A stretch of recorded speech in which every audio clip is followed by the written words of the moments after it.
Hello മക്കളെ, അപ്പൊ നമ്മള് ബയോളജിയിലെ 3ാമത്തെ ചാപ്റ്റർ ആണ് ഇന്ന് പഠിക്കുന്നത്. നമ്മുടെ ചാപ്റ്ററിന്റെ പേരെന്താ? ശ്വസനവും വിസർജനവും. ശ്വസനവും വിസർജനവും എന്ന് പറയുന്ന ഇൻട്രസ്റ്റിംഗ് ആയിട്ടുള്ള ഒരു ചാപ്റ്റർ ആണ് നമ്മൾ ഇന്ന് നോക്കുന്നത്. ശ്വസനവും വിസർജനവും. ഈ പേരിൽ നിങ്ങൾക്ക് അറിയാത്തതായിട്ട് ഒന്നുമില്ല അല്ലെ? ശ്വസനം എന്ന് പറഞ്ഞു കഴിഞ്ഞാൽ എന്താ? നമ്മള് ശ്വാസം എടുക്കുകയും വിടുകയൊക്കെ ചെയ്യുന്നുണ്ട്. അതാണ് നിങ്ങള് ഇപ്പൊ അറിയുന്ന ശ്വസനം എന്ന് പറയുന്നത് അല്ലെ? ഇത് നമ്മള് ബ്രോഡായിട്ട് പറയുമ്പോഴാ, പക്ഷെ നമ്മൾ ഓരോ സെല്ലിലും എന്ത് നടക്കുന്നുണ്ട്? നമ്മുടെ ഓരോ കോശത്തിലും കോശശ്വസനവും നടക്കുന്നുണ്ട്. അപ്പം അതാണ് ശ്വസനത്തെ പറ്റി പറയാനുള്ളത് ബേസിക് ആയിട്ട്. ആൻഡ് വിസർജനം. വിസർജനം എന്ന് പറഞ്ഞു കഴിഞ്ഞാൽ നിങ്ങൾക്ക് അറിയാം അല്ലെ? വിസർജ്യ വസ്തുക്കളെ പുറന്തള്ളുന്ന പ്രക്രിയയാണ് വിസർജനം. വിസർജ്യ വസ്തുക്കൾ എന്ന് പറഞ്ഞു കഴിഞ്ഞാല് നമ്മുടെ ശരീരത്തിൽ നമുക്ക് വേണ്ടാത്ത അല്ലെ, ആവശ്യമില്ലാത്ത സാധനങ്ങൾ, പല രാസപ്രവർത്തനങ്ങളും നമ്മുടെ ശരീരത്തിൽ നടക്കുന്നുണ്ട്. അത് നടന്നു കഴിഞ്ഞിട്ട് ഒരുപാട് വേണ്ടാത്ത സാധനങ്ങൾ ഉണ്ടാവുന്നുണ്ട്. ആ സാധനങ്ങളെ പുറന്തള്ളുന്ന പ്രക്രിയയാണ് വിസർജനം. അപ്പം ശ്വസനവും ഉണ്ട്, വിസർജനവും ഉണ്ട്. അപ്പൊ ശ്വസനവും വിസർജനവും. അപ്പം എന്താണ് ശ്വസനം? എന്താണ് ശ്വസനം? ഫസ്റ്റത്തെ ചോദ്യമാണ്, ശ്വസനം എന്ന് പറഞ്ഞാല് എന്താണ്? അതിനു വേണ്ടിയിട്ട് ഒരു എക്സ്പെരിമെന്റ് ആണ് നമ്മൾ ഫസ്റ്റ് തന്നെ പഠിക്കാൻ വേണ്ടി പോകുന്നത്. ജീവികളിലെ ശ്വസന പ്രക്രിയയെ ലളിതമായി വിശദീകരിക്കുന്നതിൽ വിജയിച്ച ശാസ്ത്രജ്ഞനാണ് 18ാം നൂറ്റാണ്ടിലെ അന്റോയിൻ ലാവോസിയർ. അപ്പം അന്റോയിൻ ലാവോസിയർ എന്ന് പറയുന്ന ഒരു സയന്റിസ്റ്റ്, ഒരു ശാസ്ത്രജ്ഞനാണ് ആദ്യമായിട്ട് ജീവികളിലെ ശ്വസന പ്രക്രിയയെ ലളിതമായിട്ട് വിശദീകരിക്കുന്നതില് വിജയിച്ച ഒരു ശാസ്ത്രജ്ഞൻ. അപ്പം അദ്ദേഹം എന്താ പറഞ്ഞെന്ന് പറഞ്ഞു കഴിഞ്ഞാല്, വസ്തുക്കൾ കത്തുമ്പോഴും ജീവികൾ ശ്വസിക്കുമ്പോഴും നടക്കുന്നത് ഒരേ പ്രക്രിയയാണ് എന്ന് അദ്ദേഹം അനുമാനിച്ചു. അദ്ദേഹം എന്താ പറഞ്ഞത്? നമ്മള് വസ്തുക്കള് കത്തുന്ന സമയത്ത് അല്ലെങ്കിൽ ജീവജാലങ്ങള് ശ്വസിക്കുന്ന സമയത്ത് രണ്ട് ചെയ്തു കഴിഞ്ഞാലും ഒരേ സാധനം തന്നെയാണ്. വസ്തുക്കൾ കത്തുമ്പോൾ ഏതാ മക്കളെ ഉണ്ടാവുന്നത്? കാർബൺ ഡൈ ഓക്സൈഡ് ആണ് അല്ലെ? കത്തുമ്പോൾ കാർബണും ഓക്സിജനും കാർബൺ ഡൈ ഓക്സൈഡ് ആണ് ഫോം ചെയ്യുന്നത്. ആൻഡ് ജീവികൾ ശ്വസിക്കുമ്പോഴും നടക്കുന്നത് ഒരേ പ്രക്രിയയാണ് എന്നാണ് അദ്ദേഹം എന്ത് ചെയ്തത്? അനുമാനിച്ചത്. ആ ഒരു അനുമാനം മാത്രമാണത്. അത് അദ്ദേഹം തെളിയിച്ചു എന്നല്ല പറയുന്നത്. തുടക്കത്തില് അദ്ദേഹം അനുമാനിച്ചു എന്നാ പറയുന്നത്. അയാള് ഒരു കാൽക്കുലേഷൻ ആണ് അദ്ദേഹത്തിന്റെ. ആൻഡ് അതിനുശേഷം അദ്ദേഹം എന്താ ചെയ്തത്? ഇത് തെളിയിക്കണം അല്ലെ? നമ്മള് ഏതൊരു കാര്യവും ചുമ്മാ ജസ്റ്റ് അങ്ങ് പറഞ്ഞു പോയി കഴിഞ്ഞാൽ നമ്മൾ എന്ത് ചെയ്യണം? അത് തെളിയിക്കണം അല്ലെ? അത് തെളിയിക്കാൻ വേണ്ടിയിട്ട് ഒരു ചെറിയ ബക്കറ്റില് ഒരു ഗിനി പന്നീനെ ഒരു ചെറിയൊരു ബക്കറ്റില് അദ്ദേഹം വെച്ചു. ഇതിനെ ഐസ് നിറച്ച മറ്റൊരു ബക്കറ്റിൽ ഇറക്കി. അപ്പൊ ഫസ്റ്റ് ഒരു ബക്കറ്റില് ഒരു ഗിനി പിഗ്, നിങ്ങൾ പിഗിനെ കാണുന്നുണ്ടോ? ഈ ഒരു ഗിനി പിഗിനെ ഫസ്റ്റ് കണ്ണും മൂക്കൊക്കെ ഉള്ള ഒരു ഗിനി പിഗ് ഉണ്ട് ഇവിടെ. ഈ ഗിനി പിഗിനെ ഒരു ബക്കറ്റിൽ വെച്ചു. അതിനുശേഷം ഐസ് നിറച്ച മറ്റൊരു ബക്കറ്റില് ഐസ് വെച്ചിട്ടുള്ള ഒരു ബക്കറ്റില് ഇറക്കി വെച്ചു. ഈ ഐസ് വെച്ചിട്ടുള്ള ബക്കറ്റിൽ ഇറക്കി വെച്ചതിന് ശേഷം ഈ പന്നി എന്ത് ചെയ്തു? വല കൊണ്ട് മൂടിക്കളഞ്ഞു, നെറ്റ് വെച്ചിട്ട് അടച്ചു. ഇനി പുറമേ നിന്നുള്ള ചൂട് കൊണ്ട് ഇവിടെ ഐസ് ആണ് ഉള്ളത്, ഇവിടെ ഐസ് ഉണ്ട്. പുറമേ നിന്നുള്ള ചൂട് കൊണ്ട് ഐസ് ഉരുകാതിരിക്കാൻ ആവശ്യമായ ഇൻസുലേഷൻ മുൻകരുതലും എടുത്തിരുന്നു. അതായത് ഇൻസുലേഷൻ ചെയ്തിട്ടുണ്ട് എന്ന് പറഞ്ഞു കഴിഞ്ഞാല്, ഇൻസുലേഷൻ ചെയ്യുക, നമ്മള് ഫ്ലാസ്ക് എന്ന് പറയുന്ന സാധനം ഉണ്ട് അല്ലെ? ഫ്ലാസ്ക് എന്തിനു വേണ്ടിയിട്ടാണ് നമ്മൾ ഉപയോഗിക്കുന്നത്? നമ്മൾ ചൂട് നഷ്ടപ്പെടാതിരിക്കാൻ വേണ്ടിയിട്ട് നമ്മൾ എന്ത് ചെയ്യും? നല്ല തിളച്ച ചൂടുവെള്ളമൊക്കെ നമ്മൾ എന്ത് ചെയ്യാം? ഫ്ലാസ്കിൽ ഒഴിച്ചു വെക്കും അല്ലെ? അതേ ചൂടിൽ നമുക്ക് പിന്നെ എടുത്ത് ഉപയോഗിക്കാൻ വേണ്ടിയിട്ട്, ചൂട് പുറത്തേക്ക് പോവാതിരിക്കാൻ വേണ്ടിയിട്ട് നമ്മൾ എന്ത് ചെയ്യും? ഫ്ലാസ്കിൽ വെള്ളം ഒഴിച്ചു വെക്കും. അതുപോലെ അതെന്താണ്? അവിടെ ഒരു ഇൻസുലേഷൻ ഇല്ലേ? കാരണം ചൂടിനെ പുറത്തേക്ക് കളയാതെ അവിടെ തന്നെ തങ്ങി നിർത്താൻ വേണ്ടിയിട്ടുള്ള ഒരു സെറ്റപ്പ് ഉണ്ട് ഫ്ലാസ്കില്.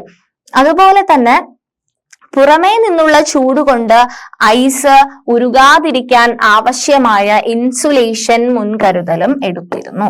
അപ്പം പുറമേ നിന്നുള്ള ചൂട് വെച്ചിട്ട് ഐസ് ഉരുകാണ്ടിരിക്കാൻ വേണ്ടിയിട്ട് ഇൻസുലേഷൻ മുൻകരുതൽ എടുത്തിട്ടുണ്ട് എന്ന് പറഞ്ഞു കഴിഞ്ഞാല്, ഈ ഐസ് ആക്കിയിട്ടാ ഇവിടെ വെച്ചിട്ടുള്ളത്. ഇനി നമ്മുടെ ഈ ചുറ്റുപാട് ഭയങ്കര ചൂടാന്ന് വിചാരിച്ചോ, ആ ഒരു ചൂട് കാരണം എന്ത് ചെയ്യും? നമ്മൾ സാധാരണ നിങ്ങൾ ആലോചിച്ച് നോക്കിയാൽ മതി, ഫ്രിഡ്ജിൽ നിന്നും നമ്മൾ ഐസ് ക്യൂബ്സ് ഇല്ലേ, ഐസ് ക്യൂബ്സ് എടുത്തിട്ട് പുറത്തേക്ക് വെച്ച് കഴിഞ്ഞാൽ എന്ത് ചെയ്യും? പെട്ടെന്ന് തന്നെ വെള്ളമായി പോകും അല്ലെ? അല്ലെങ്കിൽ നമ്മൾ ഐസ്ക്രീം ഒക്കെ വാങ്ങിക്കഴിഞ്ഞ് കഴിഞ്ഞാല് അവർ ആ ഫ്രീസറിൽ നിന്ന് എടുത്ത് വെക്കണം. ഐസ്ക്രീം ഒക്കെ വാങ്ങിയാല് എടുത്ത് ഒരു 5 മിനിറ്റ് അല്ലെങ്കിൽ 10 മിനിറ്റ് കഴിയുമ്പോഴത്തേക്ക് എന്താവും? കംപ്ലീറ്റ് ഉരുകി പോകും അല്ലെ. അതുപോലെ സംഭവിക്കാതിരിക്കാൻ വേണ്ടിയിട്ട് അദ്ദേഹം എന്താ ചെയ്തത്? ഐസ് ഉരുകാതിരിക്കാൻ വേണ്ടിയിട്ട് ആവശ്യമായിട്ടുള്ള ഇൻസുലേഷൻ മുൻകരുതലൊക്കെ എടുത്തു. അങ്ങനെ പുറത്ത് നല്ല ചൂടാവുമ്പം ഈ ഐസ് ഉരുകി പോവാതിരിക്കാൻ വേണ്ടിയിട്ട് അദ്ദേഹം കുറച്ച് കാര്യങ്ങൾ അല്ലെ അവിടെ ഇൻസുലേഷൻ ചെയ്തു വെച്ചു. എന്നാൽ ഐസ് ഉരുകി. അദ്ദേഹം ഇത്രയും സെറ്റിങ്സ് അല്ലെ, ഇത്രയും ഐസ് ഉരുകാൻ പാടില്ല എന്ന് വിചാരിച്ച് അങ്ങനെ ഉരുകിയിട്ടും, അങ്ങനെ സെറ്റിങ്സ് ചെയ്തിട്ട് പോലും ഐസ് ഉരുകി. ഗിനി പന്നിയുടെ ശരീരത്തിലെ ചൂടേറ്റത് കൊണ്ടാണ് ഇങ്ങനെ സംഭവിച്ചതെന്ന് ലാവോസിയർ തെളിയിച്ചു.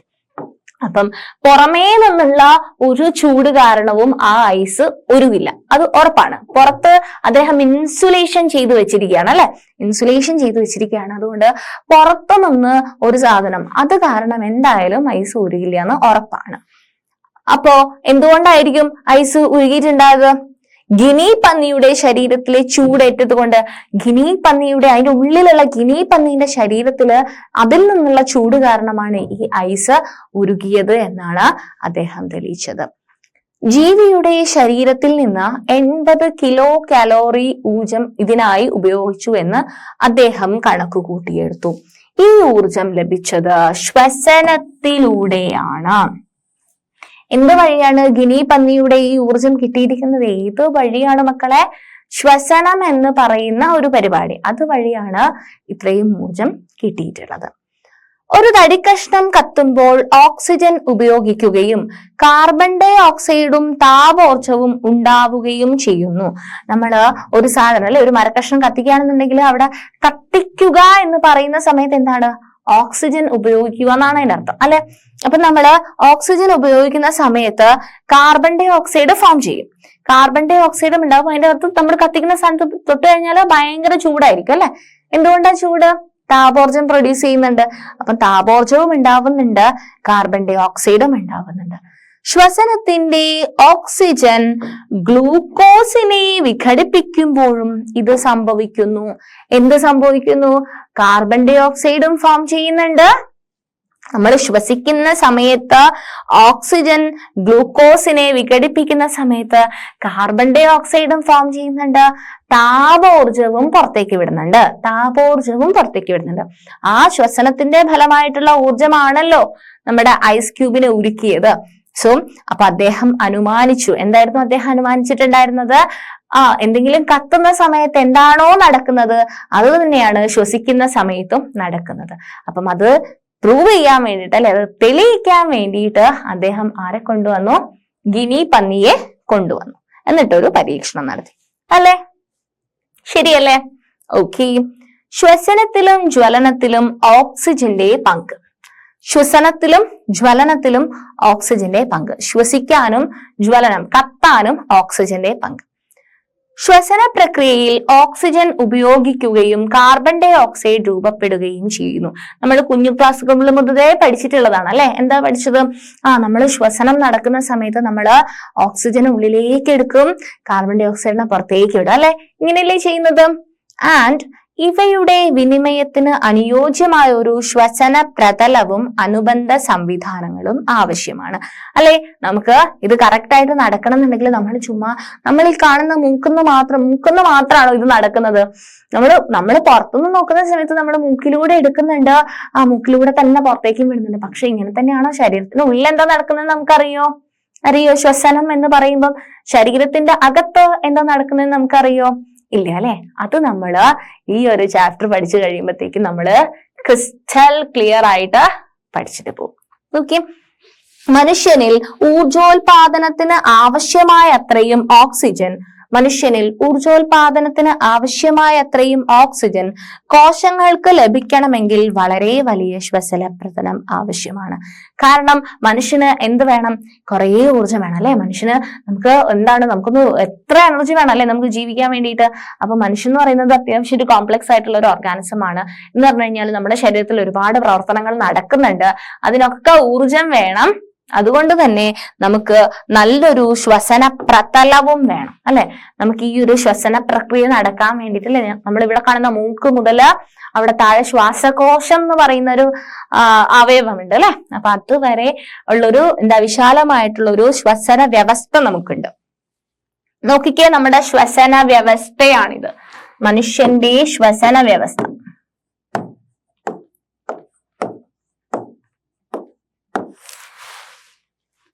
ശ്വസന വ്യവസ്ഥ. ഈ ശ്വസന വ്യവസ്ഥയില് പ്രധാനമായിട്ടും നിങ്ങൾക്ക് കാണാൻ പറ്റുന്നുണ്ട് 2 ശ്വാസകോശങ്ങളുണ്ട് അല്ലെ. 2 ശ്വാസകോശങ്ങളുണ്ട്. കാണുന്നുണ്ടോ ശ്വാസകോശങ്ങള്? 2 ശ്വാസകോശങ്ങളുണ്ട് അല്ലെ. നമുക്കൊരു പെയർ ഓഫ് ലങ്സ് ഉണ്ട് അല്ലെ, ഒരു പെയർ ഓഫ് ലങ്സ് ഉണ്ട്. ഇത് പ്രധാനപ്പെട്ട അവയവമാണ് ശ്വാസകോശം എന്ന് പറയുന്നത്. ഇനി ശ്വാസകോശം ഇമ്പോർട്ടന്റ് ആണ് അല്ലെ. അപ്പൊ ഇത് ശ്വാസകോശം, 2 ശ്വാസകോശങ്ങൾ നമ്മൾ കണ്ടു. ഇനി നമ്മള് ശ്വാസം എടുക്കാൻ പോവുകയാണ്. നമുക്ക് അറിയാം ശ്വാസം എടുക്കുന്നത് മൂക്കിലൂടെയാണെന്ന് അറിയാം. മൂക്ക് എന്ന് നിങ്ങൾക്ക് എഴുതാം, അല്ലാന്നുണ്ടെങ്കിൽ കുറച്ചും കൂടി മലയാളീകരിച്ചുകൊണ്ട് നിങ്ങൾക്ക് നാസ എന്ന് പറയാം അല്ലെ. നാസ എന്ന് പറഞ്ഞാൽ എന്താ? മൂക്ക. അപ്പം നാസയുടെ 2 ദ്വാരങ്ങളുണ്ട് അല്ലെ, പുറത്ത് 2 നാസാദ്വാരങ്ങളുണ്ട് അല്ലെ. നമുക്കൊരു പെയർ ഓഫ് നോസ് ഉണ്ട് അല്ലെ, 2 നാസാദ്വാരങ്ങളുണ്ട്. അപ്പം നാസാദ്വാരം എന്ന് പറഞ്ഞാൽ പുറത്തുള്ള ഈ ഒരു ദ്വാരത്തിനെയാണ് നമ്മൾ നാസാദ്വാരം എന്ന് പറയുന്നത്. പിന്നെ നാസാദ്വാരത്തിന്റെ ഉള്ളിലുള്ള ആ ഒരു സ്പേസിനെ നമ്മൾ പറയുന്ന പേരാണ് നാസാഗഹ്വരം. അപ്പം നാസാദ്വാരമുണ്ട്, നാസാഗഹ്വരമുണ്ട്, നാസാദ്വാരമുണ്ട്, നാസാഗഹ്വരമുണ്ട്. അത് കഴിഞ്ഞു കഴിഞ്ഞാല് നമുക്കുള്ളതാണ് ശ്വാസനാളം. എന്താണുള്ളത്? ശ്വാസനാളം, അല്ലെങ്കിൽ നമ്മള് ട്രക്കിയ എന്ന് പറയും അല്ലെ. നമ്മൾ ഇങ്ങനെ തൊട്ട് നോക്കുന്ന സമയത്ത് നിങ്ങൾക്ക് മനസ്സിലാവുന്നുണ്ടാവും അല്ലെ, ഇവിടെ ഇങ്ങനെ ഈ ഒരു സി ഷേപ്പ് ആയിട്ട് ഇങ്ങനെ സി സി സി എന്ന് എഴുതിയ പോലെ നിങ്ങൾ ഇവിടെ തൊട്ട് നോക്കിയാൽ നിങ്ങൾക്ക് കാണാൻ പറ്റും, നിങ്ങൾക്ക് അനുഭവപ്പെടുന്നുണ്ടാവും അല്ലെ. അപ്പൊ അതാണ് എന്താ പറയുന്നത്? ശ്വാസനാളം അല്ലെ, ശ്വാസനാളം. ശ്വാസനാളം കഴിഞ്ഞു കഴിഞ്ഞാല് നിങ്ങക്ക് ഇവിടെ അല്ലെ ഈ ശ്വാസനാളം എന്താവുന്നുണ്ട്? ശ്വാസനാളം കഴിഞ്ഞു കഴിഞ്ഞാല് ശ്വാസനാളം 2 ആയിട്ട് അല്ലെ, 2 ലങ്സ് ഉണ്ട്, 2 ശ്വാസകോശങ്ങൾ ഉണ്ട്. നമുക്ക് 2 ശ്വാസകോശങ്ങളിൽ ഉള്ളത് കൊണ്ട് എന്ത് ചെയ്യുന്നുണ്ട്? ഈ ശ്വാസനാളം എന്താവും? മുറിയും, ഇവിടുന്ന് സ്പ്ലിറ്റ് ആവും. ഒരു ശ്വാസനാളായിട്ട് വന്നിട്ടുണ്ടായിരുന്നു. ഈ ശ്വാസകോശത്തിന്റെ അടുത്തെത്തിയ സമയത്ത് ഇത് 2 ആയിട്ട് മാറിയിട്ട് പകുതി ഇങ്ങോട്ടും പോകും, പകുതി ഇങ്ങോട്ടും പോകും. അങ്ങനെ പോകുന്നതിനെയാണ് നമ്മൾ എന്ത് പറയാം? ശ്വസനി എന്ന് പറയുന്നത്. അപ്പം നാസാദ്വാരം, നാസാഗഹ്വരം, ശ്വാസനാളം കഴിഞ്ഞു കഴിഞ്ഞാല് ശ്വസനി. ശ്വസനി ശ്വസനി കഴിഞ്ഞു കഴിഞ്ഞാല് ഉള്ളതാണ് ശ്വസനിക.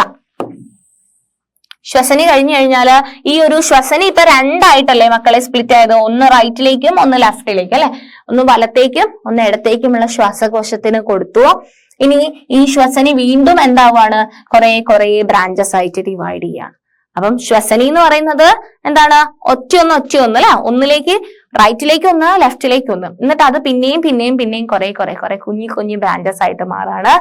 അതിനെയാണ് നമ്മൾ ശ്വസനിക എന്ന് പറയുന്നത്. അപ്പം ശ്വസനികള്, അപ്പം കുറെ ശ്വസനികകള് ഉണ്ട്. ശ്വസനി ഓരോ ലങ്സിനും ഓരോ ശ്വാസകോശത്തിനും ഒരെണ്ണം വെച്ചിട്ടാണ് കുറെ ശ്വസനികകളുണ്ട്. അപ്പം അത്രയുമാണ്. ഈ ശ്വസനികകളുടെ അറ്റഭാഗത്താണ് നമുക്ക് ആൽവിയോല എന്ന് പറയുന്ന ഒരു സംഭവം കാണാൻ വേണ്ടി പറ്റുക. നമുക്ക് അടുത്ത സ്ലൈഡിൽ പഠിക്കാം കേട്ടോ.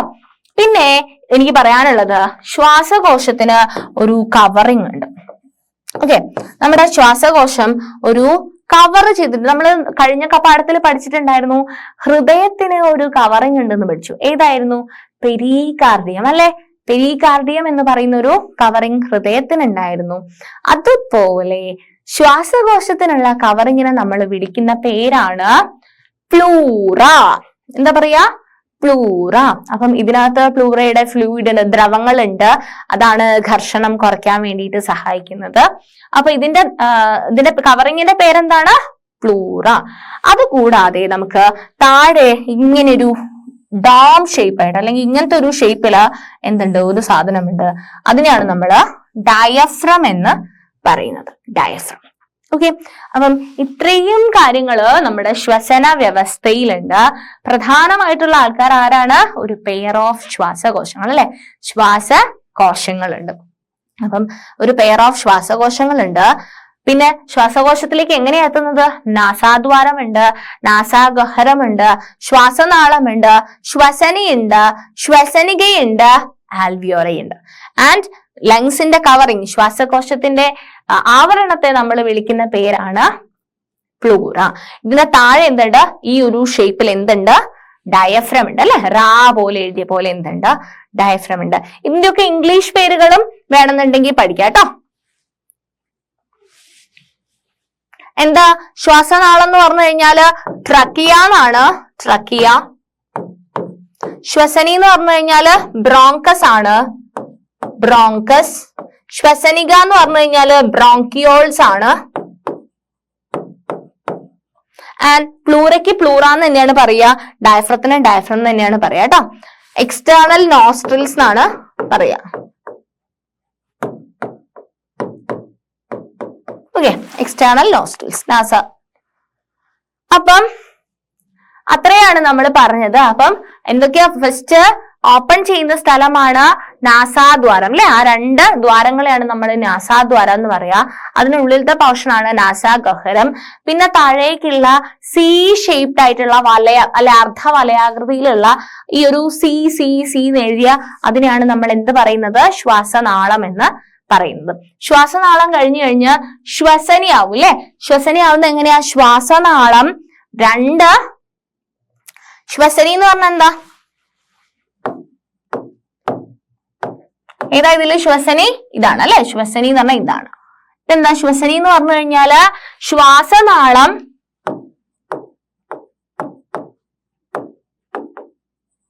എന്താണ്? ശ്വാസനാളം സ്പ്ലിറ്റ് ആയിട്ട് അല്ലെ 2 ആയി തിരിഞ്ഞിട്ട്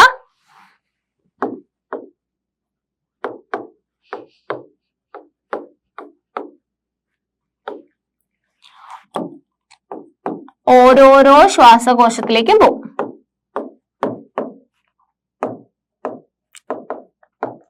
അല്ലെ? അപ്പം ഇപ്പം ശ്വാസനാളം ഉണ്ടായിരുന്നു ഇവിടെ, സി സി സി ഷേപ്പിലുള്ള ശ്വാസനാളം. ഈ ശ്വാസനാളം 2 ആയിട്ട് തിരിഞ്ഞിട്ട് ശ്വസനിയായിട്ട് മാറും.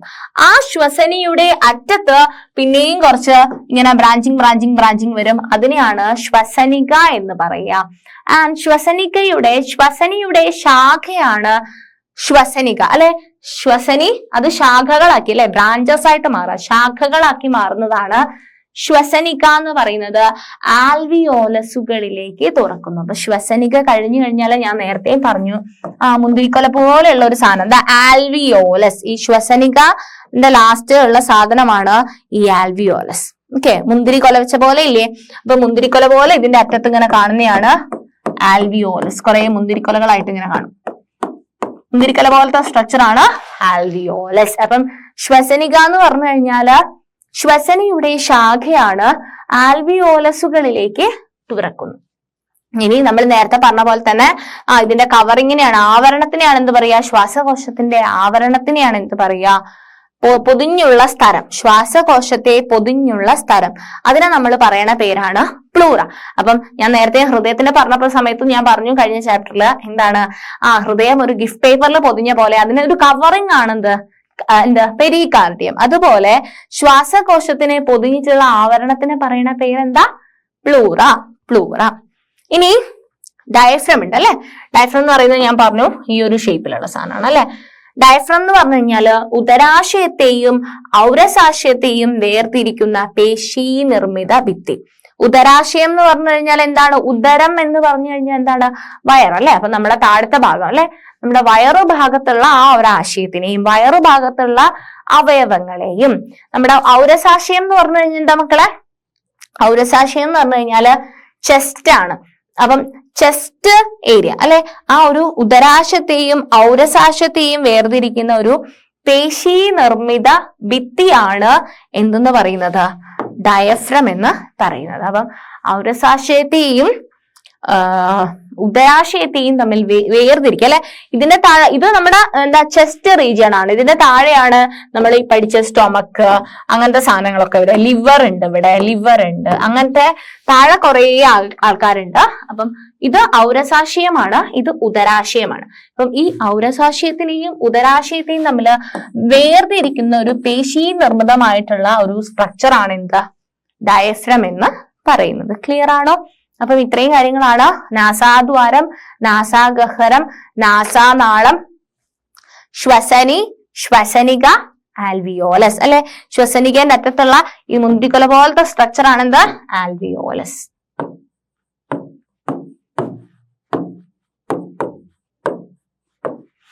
ഓക്കെ, ആൽവിയോളസ് ശരിക്കും ഒന്ന് കാണിച്ചു തരാം കേട്ടോ. ഇത് ശ്വസനികയാണ്. ഈ കാണുന്നത് ശ്വസനികയാണ്. ഈ ശ്വസനികേന്റെ അറ്റത്ത് ഈ മുന്തിരി കളറിൽ കാണുന്നതാണ്, മുന്തിരിക്കൊല പോലെ കാണുന്ന ഒരു സാധനമാണ് ആൽവിയോലസ് എന്ന് പറയുന്ന സംഭവം അല്ലെ. മുന്തിരി വെച്ച പോലെ ഇല്ലേ ആൽവിയോലസ് കാണാൻ വേണ്ടിയിട്ട്.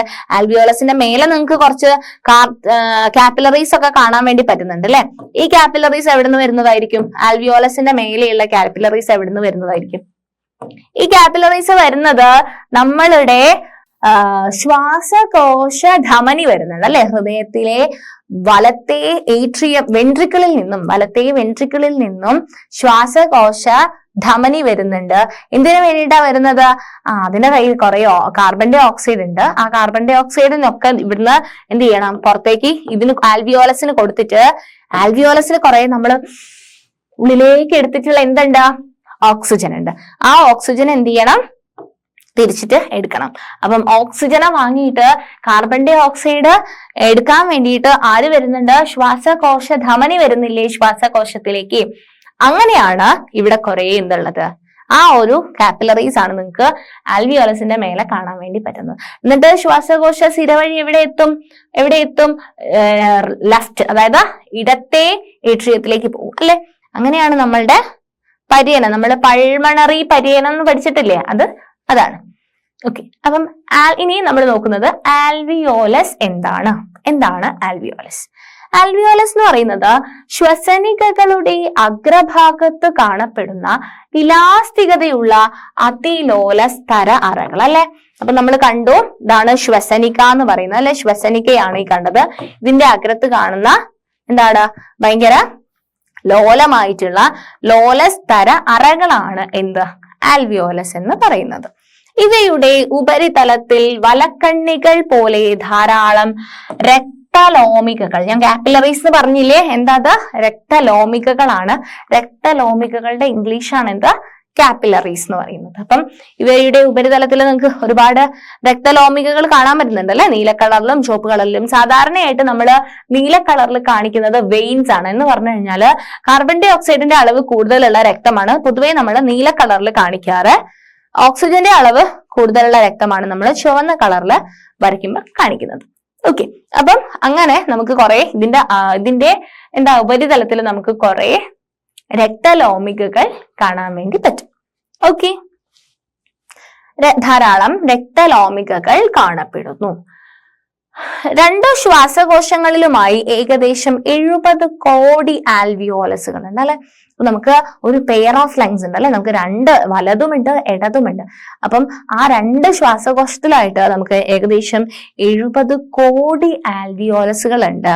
ആൽവിയോലസുകളുടെ പ്രതല വിസ്തീർണം ഏകദേശം 70 മീറ്റർ സ്ക്വയർ ആണ്. അപ്പം അവരുടെ ഒരു സർഫസ് ഏരിയ അല്ലെ, പ്രതല വിസ്തീർണം എന്ന് പറയുന്നത് 70 മീറ്റർ സ്ക്വയറുമാണ്. ഇവ ശ്വസന പ്രതലത്തിന്റെ വിസ്തീർണം വർദ്ധിപ്പിച്ച് വാതക വിനിമയം കാര്യക്ഷമമാക്കുന്നു. അപ്പം എന്താണ് മക്കളെ വാതക വിനിമയം? അപ്പൊ നിങ്ങൾക്ക് അറിയാം അല്ലെ, നിങ്ങൾക്ക് മറ്റേ ചാപ്റ്ററിൽ നിങ്ങൾ പഠിച്ചതാണ് വാതക വിനിമയം എന്ന് പറയുന്നത്. എന്താണ്? ഓക്സിജനെ സ്വീകരിക്കും. നമ്മള് നമ്മൾ ഉള്ളിലേക്ക് ശ്വാസം എടുക്കുമ്പോൾ നമ്മൾ ഓക്സിജനെ എടുത്തിട്ടുണ്ട്, നമ്മൾ പുറത്തേക്ക് ശ്വാസം വിടുകയും ചെയ്യുന്നുണ്ട് അല്ലെ.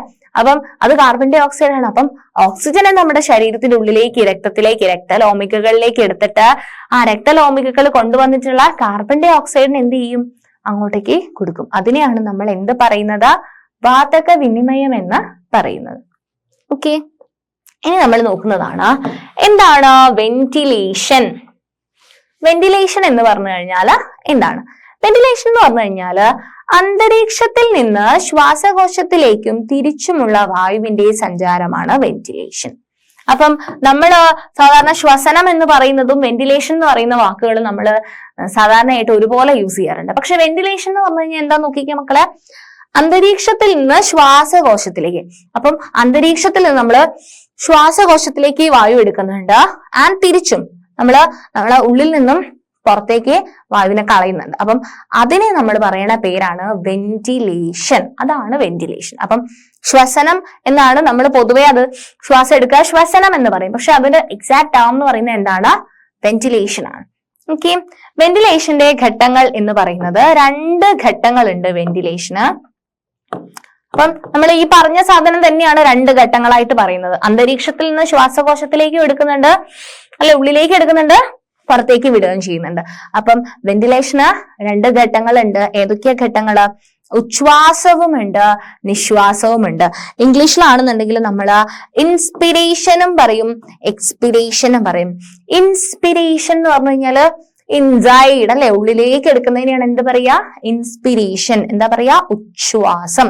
ഉള്ളിലേക്ക് എടുക്കുന്നതാണ് ഉച്ഛ്വാസം. അന്തരീക്ഷ വായു ശ്വാസകോശത്തിലേക്ക് കടക്കുന്ന പ്രക്രിയ. അന്തരീക്ഷ വായു, അല്ലെ, പുറത്ത് അന്തരീക്ഷത്തിൽ കുറെ വായു ഉണ്ട്. ആ വായു ഉള്ളിലേക്ക് കടക്കുന്നത്, ശ്വാസകോശത്തിലേക്ക്. അപ്പൊ നിങ്ങൾ എപ്പോഴും ഉച്ഛ്വാസം എന്ന് പറയുമ്പോൾ നിങ്ങൾ ഉള്ളിലേക്ക് ആലോചിക്കണം, അല്ലെങ്കിൽ നിങ്ങളോട് എന്തായി പോവും? തെറ്റിപ്പോവും.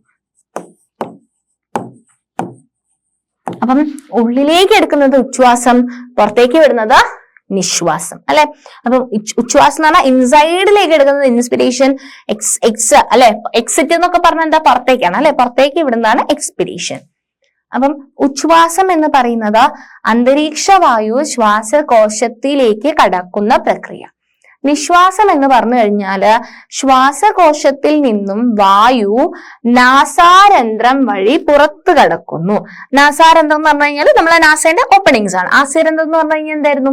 സ്റ്റൊമാറ്റയാണ്, അല്ലെ, സ്റ്റൊമാറ്റൽ ഓപ്പണിംഗ് ആണ്. അതുപോലെ നാസാരന്ധ്രം. അപ്പം ഈ നാസാരന്ധ്രം വഴി പുറത്തേക്ക് വിടുന്നതിനാണ് നമ്മള് നിശ്വാസം എന്ന് പറയുന്നത്. അപ്പം ശ്വാസകോശത്തിൽ നിന്നും വായു നാസാരന്ധ്രം വഴി പുറത്തു കടക്കുന്നതിന് നമ്മൾ നിശ്വാസം എന്നാണ് പറയുന്നത്. അപ്പം വെന്റിലേഷൻ എന്ന് പറയുന്നത് ഉള്ളിലേക്ക് എടുക്കുന്ന ഉച്ഛ്വാസവും പുറത്തേക്ക് വിടുന്ന നിശ്വാസവും ചേരുന്നതാണ് വെന്റിലേഷൻ എന്ന് പറയുന്നത്. ഇനി നമ്മൾ നോക്കാൻ പോവാണ് ശ്വാസകോശമാണ്. നിങ്ങൾ ഈ കാണിച്ചിരിക്കുന്ന സാധനം ശ്വാസകോശമാണ് കേട്ടോ. ഈ ശ്വാസകോശം നമുക്ക് പെയർ ഓഫ് ശ്വാസകോശം, അല്ലെ, ഒരു പെയർ, രണ്ട് ലൈൻസ് ഉണ്ട്, വലതുമുണ്ട് ഇടതുമുണ്ട്. ഈ ശ്വാസകോശത്തില് ഇതിന്റെ ശ്വാസകോശത്തിന്റെ പുറത്ത് നിങ്ങൾക്ക് ഇത് കാണാൻ പറ്റും. ഇതിനെ നമ്മൾ എന്താ പറയാ? വാരിയെല്ല് എന്നാ പറയാ. നമ്മള് ഹൃദയം പഠിച്ച സമയത്ത് നമ്മൾ വാരിയെല്ലുകളെ കണ്ടതാണ്, അല്ലെ. നമുക്ക് ഇവിടെ വാരിയെല്ലുകൾ ഉണ്ട്, അല്ലെ. നമുക്ക് ഈ സൈഡിൽ നിന്ന് നിങ്ങൾക്ക് തൊട്ട് നോക്കി കഴിഞ്ഞാൽ നിങ്ങൾക്ക് ഈ വാരിയെല്ലുകൾ കറക്റ്റ് മനസ്സിലാക്കാൻ വേണ്ടി പറ്റും. രണ്ട് സൈഡിലും നിങ്ങൾ നോക്കിക്കഴിഞ്ഞാൽ നിങ്ങൾക്ക് വാരിയെല്ലുകൾ പിടിക്കാൻ പറ്റും. അതുപോലെ തന്നെ ഇവിടെ വേറൊരു എല്ലുണ്ട്, അതിനെ നമ്മൾ ക്ലാവിക്കിൾ എന്നാ പറയാ. ആ ഒരു എല്ല് ഇവിടെയും ഉണ്ട്. അപ്പം ഇവിടുന്ന് താഴേക്കുള്ള എല്ലുകളെയാണ് നമ്മൾ എന്ത് പറയാ? ഇങ്ങനെ ഈ ഒരു ഷേപ്പിൽ പോകുന്ന ബാക്ക് വരെ ഉണ്ടാവും. ആ എല്ലിനെയാണ് നമ്മൾ എന്ത് പറയാ? വാരിയെല്ല് എന്ന് പറയുന്നത്. വാരിയെല്ല്. ഇനി താഴെ നമ്മൾ നേരത്തെ ഓൾറെഡി കണ്ടിട്ടുണ്ട്, അല്ലെ, ഔരസാശയത്തെയും ഉദരാശയത്തെയും തമ്മിൽ വേർതിരിക്കുന്ന ഒരു പേശി നിർമ്മിതമായിട്ടുള്ള സാധനമാണ് എന്ത്? ഡയഫ്രം എന്ന് പറയുന്നത്, അല്ലെ, ഡയഫ്രം. അപ്പം ഔരസാശയവും ഉണ്ട്, ഉദരാശയമുണ്ട്. ഇത് രണ്ടും, അല്ലെ, വയറിന്റെ ഭാഗവും നെഞ്ചിന്റെ ഭാഗവും തമ്മിൽ വേർതിരിക്കുന്നതിനെയാണ് എന്ത് പറയുന്നത്? ഡയഫ്രം എന്ന് പറയുന്നത്. അപ്പൊ നമ്മള് വാരിയെല്ല് എന്താന്ന് കണ്ടു, ഡയഫ്രം എന്താന്ന് കണ്ടു. ഇനി നമ്മൾ കേൾക്കാൻ പോകുന്ന ഒരു പുതിയൊരു വാക്കാണ് ഇന്റർകോസ്റ്റൽ പേശി. ഇന്റർകോസ്റ്റൽ പേശി. അപ്പം വാരിയെല്ലും ഉണ്ട്, ഡയഫ്രവും ഉണ്ട്. അതിന്റെ ഇടയിലുള്ള ഒരു സാധനമാണ് ഇന്റർകോസ്റ്റൽ പേശി. ഇന്റർകോസ്റ്റൽ പേശി എന്ന് പറഞ്ഞാൽ ഒന്നുമില്ല, ഞാൻ പറഞ്ഞു ഇവിടെ വാരിയെല്ലുകൾ ഇങ്ങനെ പോകുന്നുണ്ട്, അല്ലെ, വാരിയെല്ലുകൾ പോകുന്നുണ്ട്. ഈ വാരിയെല്ലുകൾക്ക് ഇടയിൽ കുറച്ച് എന്തുണ്ട്? മസിൽ. ഇൻ ബിറ്റ്വീൻ ഈ വാരിയെല്ലുകൾക്ക് ഇടയിലുള്ള മസിലുകളുണ്ട്, കുറച്ച് പേശികളുണ്ട്. ആ പേശിയാണ് നമ്മൾ പറയാ ഇന്റർകോസ്റ്റൽ പേശി എന്ന് പറയുന്നത്. അപ്പം വാരിയെല്ലുകൾക്ക് ഇടയിലുള്ള പേശികളെ നമ്മൾ വിളിക്കുന്ന പേരാണ് ഇന്റർകോസ്റ്റൽ പേശി. ഇന്റർകോസ്റ്റൽ പേശി. അപ്പൊ 3 കാര്യങ്ങളാണ് നമ്മൾ ഈ ഒരു ചിത്രത്തിൽ നിന്നും പഠിച്ചത്. എന്തൊക്കെ കാര്യങ്ങൾ പഠിച്ചു? വാരിയെല്ല് എന്താന്ന് കണ്ടു, ഇന്റർകോസ്റ്റൽ പേശി എന്താന്ന് കണ്ടു, ഡയഫ്രം, അല്ലെ, ഔരസാശയത്തിനെയും ഉദരാശയത്തെയും തമ്മിൽ വേർതിരിക്കുന്ന പേശി നിർമ്മിതമായിട്ടുള്ള അവയവമാണ് എന്ത്? ഡയഫ്രം എന്ന് പറയുന്നത്. ക്ലിയർ അല്ലേ? യെസ്. ഇനി നമ്മൾ നോക്കുന്നത് വെന്റിലേഷൻ എങ്ങനെയാണ് സാധ്യമാവുന്നത്, അല്ലെ. നമ്മള് ഉള്ളിലേക്ക് ശ്വാസം എടുക്കുന്നതിന് ഉച്ഛ്വാസം എന്ന് പറയും, പുറത്തേക്ക് ശ്വാസം എടുക്കുന്നതിന് നിശ്വാസം എന്ന് പറയും. ഇത് രണ്ടും ചേരുന്നതാണല്ലേ വെന്റിലേഷൻ. ഈ വെന്റിലേഷൻ എങ്ങനെയാണ് നടക്കുന്നത്? എങ്ങനെയാണ് ഈ വെന്റിലേഷൻ എന്ന് പറയുന്ന സംഭവം നടക്കുന്നത് എന്നാണ് നമ്മൾ നോക്കുന്നത്. അപ്പൊ ഫസ്റ്റ് നമ്മള് ഉച്ഛ്വാസമാണ് നോക്കുന്നത്. ഉച്ഛ്വാസം എന്ന് പറഞ്ഞു കഴിഞ്ഞാൽ എന്താ? ഉള്ളിലേക്ക് ശ്വാസം എടുക്കണം, അല്ലെ. ഉള്ളിലേക്ക് ശ്വാസം എടുക്കുന്നതാണ് ഉച്ഛ്വാസം. അപ്പം ഉള്ളിലേക്ക് ശ്വാസം എടുക്കാൻ വേണ്ടിയിട്ട് ഈ ഉച്ഛ്വാസ നിശ്വാസത്തിന് സഹായിക്കുന്ന പ്രധാനപ്പെട്ട ആൾക്കാരെ നമ്മൾ ഇപ്പൊ കണ്ടത് കേട്ടോ. ഈ 3 ആൾക്കാരെ നമ്മൾ ഉച്ഛ്വാസ നിശ്വാസങ്ങൾക്ക് സഹായിക്കുന്ന ആൾക്കാരാണ്. ഇന്റർകോസ്റ്റൽ പേശി, വാരിയെല്ല്, ഡയഫ്രം. ഓക്കെ, ഇന്റർകോസ്റ്റൽ പേശി, വാരിയെല്ല്, ഡയഫ്രം. ഇതില് ഇന്റർകോസ്റ്റൽ പേശി എന്ന് പറഞ്ഞു കഴിഞ്ഞാൽ ആരാ മക്കൾ ഇതിനകത്ത്? നിങ്ങൾ കാണുന്നത് അല്ലെ, ഈ കാണുന്ന ഭാഗമാണ് എന്താ ഇന്റർകോസ്റ്റൽ പേശികൾ അല്ലെ. വാരിയെല്ലിന്റെ ഇടയിൽ കാണുന്ന പേശി നിർമ്മിതമായിട്ടുള്ള ആൾക്കാരെയാണ് നമ്മൾ ഇന്റർകോസ്റ്റൽ പേശി എന്ന് പറയുന്നത്. വാരിയെല്ല് എന്ന് പറഞ്ഞു കഴിഞ്ഞാൽ ഈ വെള്ള കളറിൽ കാണുന്ന ഭാഗമാണ് ഇത് വാരിയെല്ല് എന്ന് പറയുന്നത്. ആൻഡ് ഡയഫ്രം എന്ന് പറയുന്നത് ഈ ഒരു സാധനമാണ് അല്ലെ. ഇവിടെ ഇങ്ങനെയുള്ള പേശി നിർമ്മിതമായിട്ട് ഔരസാശയത്തിനെയും ഉദരാശയത്തിനെയും തമ്മിൽ വേർതിരിക്കുന്ന പേശി നിർമ്മിതമായിട്ടുള്ള സാധനമാണ് എന്ത് ഡയഫ്രം എന്ന് പറയുന്നത്. നമ്മള് ഉള്ളിലേക്ക് ശ്വാസം എടുക്കുന്ന സമയത്ത് ഇന്റർകോസ്റ്റൽ പേശി എന്താ ചെയ്യാന്ന് പറഞ്ഞു കഴിഞ്ഞാല് ഇന്റർകോസ്റ്റൽ പേശി സങ്കോചിക്കും. എന്ന് പറഞ്ഞു കഴിഞ്ഞാല് സങ്കോചം, നമ്മൾ ഹൃദയത്തിന്റെ സങ്കോചം പഠിച്ചിട്ടില്ലേ സിസ്റ്റോള് പറഞ്ഞ സമയത്ത്?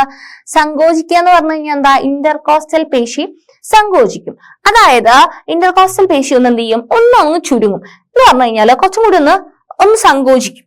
ആ സങ്കോചിക്കുന്ന സമയത്ത് അതേസമയം തന്നെ ഈ വാരിയെല്ലുകളില്ലേ, ഈ വാരിയെല്ലുകൾ എന്ത് ചെയ്യുന്നു പറഞ്ഞു കഴിഞ്ഞാല് കുറച്ച് ഉയരും. അപ്പം ഇന്റർകോസ്റ്റൽ പേശികൾ ഒന്ന് സങ്കോചിച്ചു, വാരിയെല്ല് കുറച്ചും കൂടെ ഉയരുന്നു. അതുപോലെ തന്നെ ഡയഫ്രം എന്ത് ചെയ്യുന്നു പറഞ്ഞു കഴിഞ്ഞാല് ഡയഫ്രം ഇങ്ങനെ സങ്കോചിക്കും. സങ്കോചിക്കുക എന്ന് പറഞ്ഞു കഴിഞ്ഞാല് ഡയഫ്രം നേരെ എന്ത് ചെയ്യും? ഇങ്ങനെ റാ പോലെയുള്ള ഡയഫ്രം എന്ത് ചെയ്യും? നേരെ ഇങ്ങനെ വന്നു നിൽക്കും. ഓക്കെ, ഇങ്ങനെ ഫ്ലാറ്റ് ആവും. ഡയഫ്രം ഒന്ന് സങ്കോചിക്കും. എന്ന് പറഞ്ഞു കഴിഞ്ഞാല് ഈ റാ പോലെയുള്ള ഡയഫ്രം നേരെയായിട്ട് മാറും. ഓക്കെ, അപ്പം മൊത്തത്തിൽ നിങ്ങൾ നോക്കിക്കോ എന്തൊക്കെ ചേഞ്ചസ്, എന്തൊക്കെ കാര്യങ്ങളാണ് ഇപ്പൊ ഉച്ഛ്വാസത്തിന്റെ ഇടയിൽ നടന്നിട്ടുള്ളതെന്ന് ഒന്ന് നോക്കിക്കേ. എന്തൊക്കെയാ നടന്നത്? നമുക്ക് വാരിയെല്ലുകളുണ്ട്, ഇന്റർകോസ്റ്റൽ പേശികളുണ്ട്, ഡയഫ്രം ഉണ്ട്. ഈ 3 ആൾക്കാരുടെയും വ്യത്യാസങ്ങൾ നമ്മൾ അറിയണം. അപ്പൊ ഫസ്റ്റ് വൺ എന്ന് പറയുന്നത് ഇന്റർകോസ്റ്റൽ പേശിയാണ്. ഇന്റർകോസ്റ്റൽ പേശി സങ്കോചിച്ചു. വാരിയെല്ല് എന്ത് ചെയ്യും? ഉയരും, മേലേക്കൊന്ന് ഉയരും. അതേപോലെ തന്നെ ഡയഫ്രം എന്ത് ചെയ്തു? സങ്കോചിച്ചു. ഡയഫ്രം സങ്കോചിച്ചു. മൊത്തത്തിൽ നോക്കുന്ന സമയത്ത് ഇതിന്റെ ഒരു മൊത്തത്തിലുള്ള ഒരു വ്യാപ്തം അല്ലെ, ഈ ഒരു ചെസ്റ്റിന്റെ ഇതിന്റെ ഉള്ളിലുള്ള സ്ഥലം കുറച്ച് കൂടിയില്ലേ? വാരിയെല്ലുകൾ പുറത്ത് നമ്മൾ ഇങ്ങനെ പറ്റി നിൽക്കുന്ന വാരിയെല്ല് കുറച്ചും കൂടി ഒന്ന് എക്സ്പാൻഡ് ആയി, കുറച്ചും കൂടി എന്താ മുന്നോട്ടേക്ക് വന്ന് ഡയഫ്രം ഇങ്ങനെ നിൽക്കുന്ന ഡയഫ്രം കുറച്ചും കൂടി താഴ്ന്നു. അങ്ങനെ നോക്കുമ്പോൾ മൊത്തത്തിൽ നോക്കുമ്പോൾ ഇവിടെ എന്താണ് നമുക്ക് എന്ത് കൂടുതലാണ്? നമുക്ക് കുറച്ച് സ്ഥലം കൂടുതൽ കിട്ടി അല്ലെ. സ്ഥലം കൂടുതലും കിട്ടി, അതിനുള്ളിലുള്ള പ്രഷർ കുറയുകയും ചെയ്തു. ഓക്കെ, ഇതിനുള്ളിലുള്ള വാതകങ്ങളുടെ പ്രഷർ കുറയുകയും ചെയ്തു. അപ്പം ഓക്സിജന്റെ പ്രഷർ ഇവിടെ കുറയും. നമ്മുടെ അറ്റ്മോസ്ഫിയറിൽ എന്താണ്? നമ്മളുടെ അന്തരീക്ഷത്തിൽ ഒരുപാട് ഓക്സിജൻ ഉണ്ട്. അപ്പം നമ്മുടെ ശരീരത്തിനുള്ളിൽ ഓക്സിജന്റെ പ്രഷർ കുറയുന്ന സമയത്ത് എന്താണ്? അന്തരീക്ഷത്തിൽ കുറെ പ്രഷർ ഓക്സിജൻ ഉണ്ട്, അപ്പൊ പ്രഷർ കൂടുതലാ. അപ്പം നമ്മൾ എന്ത് ചെയ്യും? ഉള്ളിലേക്ക് ഓക്സിജൻ എടുക്കും, ഉച്ഛ്വാസം നടന്നു. ക്ലിയർ? അങ്ങനെയാണ്. അപ്പം എങ്ങനെയാ ഉച്ഛ്വാസം നടന്നത്? ഇന്റർകോസ്റ്റൽ പേശികൾ ഉണ്ടായിരുന്നു, അവര് സങ്കോചിച്ചു. വാരിയെല്ല് എന്തായി എന്ന് പറഞ്ഞു കഴിഞ്ഞാൽ കുറച്ചും കൂടെ ഉയർന്നു. ഡയഫ്രം എന്തായി എന്ന് പറഞ്ഞു കഴിഞ്ഞാൽ ഡയഫ്രം കുറച്ചും കൂടി സങ്കോചിച്ചു. അങ്ങനെ നോക്കുന്ന സമയത്ത് മൊത്തത്തിൽ ഇവിടെ എന്താണ്? കുറേ സ്ഥലമുണ്ട് അല്ലെ. ഇതിന്റെ ഉള്ളിൽ കുറേ സ്ഥലം കിട്ടി അല്ലെ. ഇതെല്ലാം മേലേക്ക് പൊങ്ങി വന്ന സമയത്ത് ഇതിനുള്ളിൽ കുറേ സ്ഥലം കിട്ടി. അപ്പൊ എന്താണ്? സ്ഥലം കിട്ടുകയും ചെയ്ത് ഇവിടെ പ്രഷർ കുറയുകയും ചെയ്ത്. പ്രഷർ വന്ന സമയത്ത് എന്താ? അപ്പൊ ഇവിടെ നമ്മുടെ അന്തരീക്ഷത്തിൽ കുറേ പ്രഷറുള്ള ആൾക്കാർ, പ്രഷർ കൂടുതലാണ്. അപ്പൊ പ്രഷർ കൂടിയെടുത്ത് എന്ത് ചെയ്തു? പ്രഷർ കുറഞ്ഞ സ്ഥലത്തേക്ക് വന്നു. ഇവിടെ കുറെ സ്ഥലം ഉണ്ടല്ലോ, അപ്പം ഇങ്ങോട്ടേക്ക് വന്നു. അതാണ് ഉച്ഛ്വാസം എന്ന് പറയുന്നത്. ഉച്ഛ്വാസം ക്ലിയർ ആയല്ലോ? ഇനി നിശ്വാസത്തിൽ എന്താ സംഭവിക്കുന്നത്, അല്ലെങ്കിൽ നമ്മൾ എങ്ങനെയാണ് പുറത്തേക്ക് വിടുന്ന സമയത്ത് എന്താണ് സംഭവിക്കുന്നത് നോക്കാം നമുക്ക്. നിശ്വാസത്തിൽ എന്താ സംഭവിക്കുന്നതെന്ന്. നിശ്വാസത്തില് എന്താന്ന് പറഞ്ഞു കഴിഞ്ഞാല് ഇവിടെ ഇന്റർകോസ്റ്റൽ മസിൽ, നിങ്ങൾ സെയിം പിക്ചർ ഒന്നും കൂടെ നോക്കിക്കേ. ഇന്റർകോസ്റ്റൽ മസിൽ നിങ്ങൾക്ക് റെഡ് കളറിൽ കാണാൻ പറ്റുന്നുണ്ട്. ആൻഡ് വാരിയെല്ലുകൾ നിങ്ങൾക്ക് വെള്ള കളറിൽ കാണാൻ പറ്റുന്നുണ്ട്. ഡയഫ്രവും ഉണ്ട് അല്ലെ ഇവിടെ. നിശ്വാസത്തിന്റെ സമയത്ത് ഇന്റർകോസ്റ്റൽ പേശി നേരത്തെ എന്താ ചെയ്തത്? സങ്കോചിക്കുക ചെയ്തത്. അതെന്ത് ചെയ്യും? പൂർവ്വസ്ഥിതി പഴയ പോലെ ആയിട്ട് മാറും. വാരിയെല്ല് എന്ത് സംഭവിക്കും? വാരിയെല്ല് ഉച്ഛ്വാസത്തിൽ എന്തായിട്ടുണ്ട്? പൊങ്ങി വന്നിട്ടുണ്ട് അല്ലെ. നിശ്വാസമുള്ള സമയത്ത് വാരിയെല്ല് എന്ത് ചെയ്യും? താഴേക്ക് വരും. താഴേക്ക് വരും.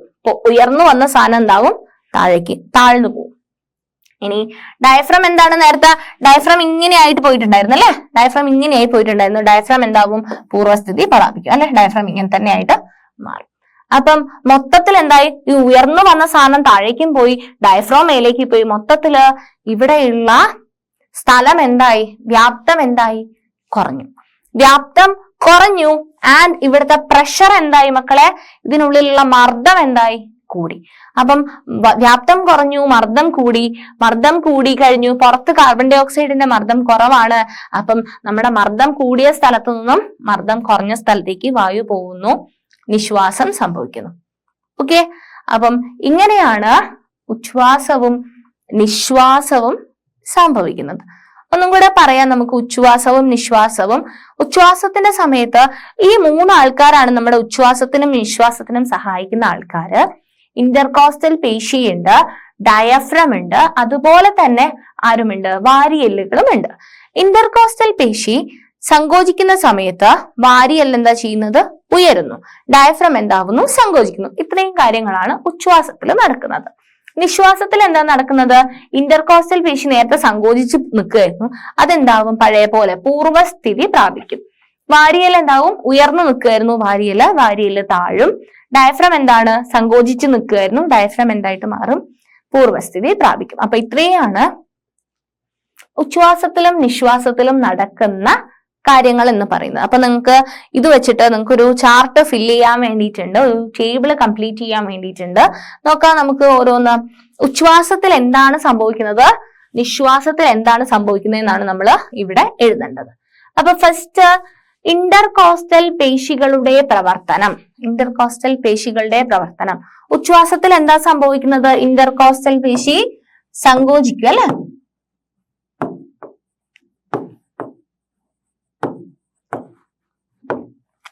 നിശ്വാസത്തിൽ എന്താ സംഭവിക്കുന്നത്, ഇന്റർകോസ്റ്റൽ പേശി പൂർവ്വസ്ഥിതി പ്രാപിക്കുന്നു.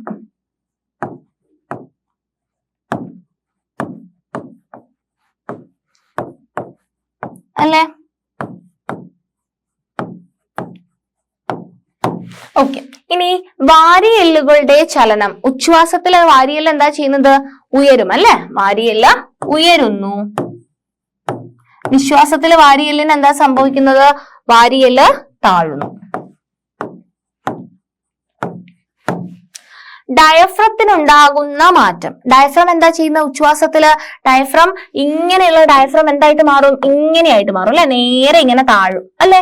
അപ്പം ഡയഫ്രത്തിനുള്ള മാറ്റം എന്താ, ഡയഫ്രം എന്താവും, സങ്കോചിക്കുന്നു. ഉച്ഛ്വാസത്തില് സങ്കോചിക്കുന്നു. നിശ്വാസത്തില് ഡയഫ്രത്തിന് എന്താ സംഭവിക്കുക മക്കളെ, ഡയഫ്രം നിശ്വാസത്തില് പൂർവ്വസ്ഥിതി പ്രാപിക്കുന്നു.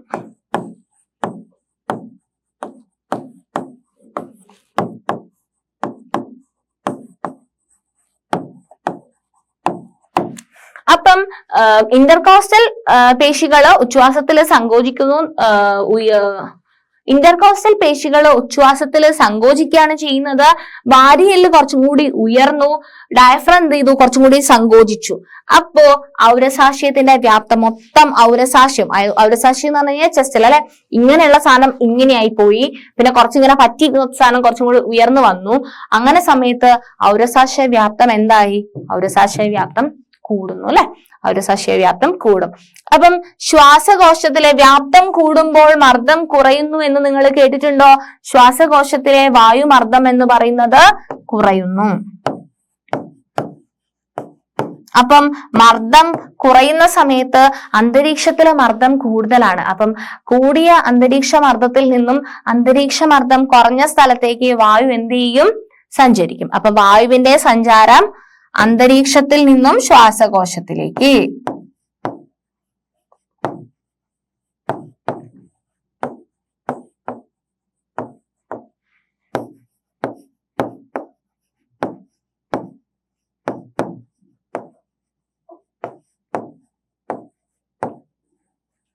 ക്ലിയർ അല്ലേ?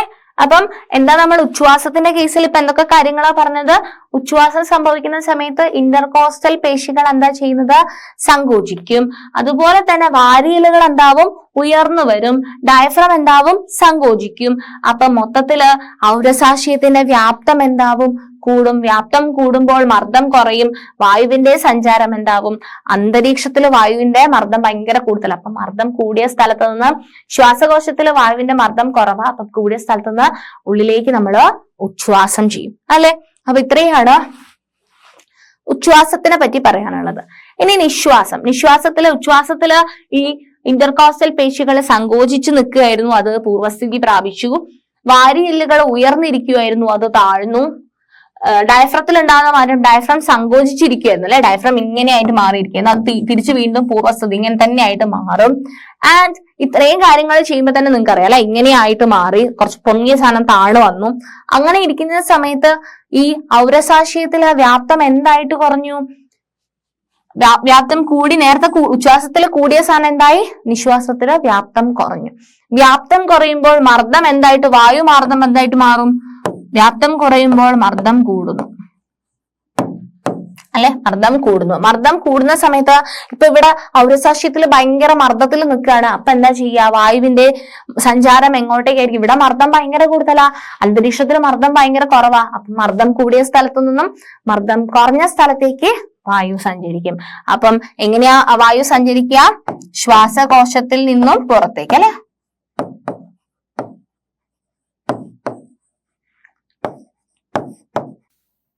ശ്വാസകോശത്തിൽ നിന്നും അന്തരീക്ഷത്തിലേക്ക്.